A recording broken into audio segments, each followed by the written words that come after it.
সূর্যের প্রচন্ড তাপে মাথার মগজগুলো গলে গলে নাকের ছিদ্র আর কানের ছিদ্র দিয়ে বেয়ে বেয়ে পড়বে।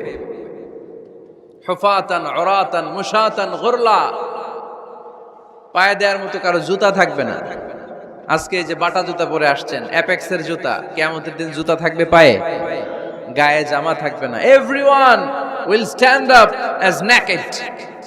There is no dress, no costume, no garment in their body.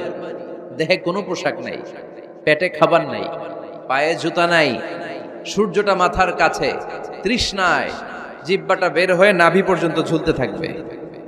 সবাই বলবে আল্লাহ আমারে বাঁচাও, আমারে বাঁচাও। ওই দিন বাবা ছেলেরে চিনবে না, ছেলে বাবারে চিনবে না। অনেক বাবা ছেলের কারণে জাহান্নামী হবে, অনেক ছেলে বাবার কারণে জাহান্নামী হবে। তাহলে তখন বাবা ছেলের শত্রু হয়ে যাবে, ঠিক কিনা?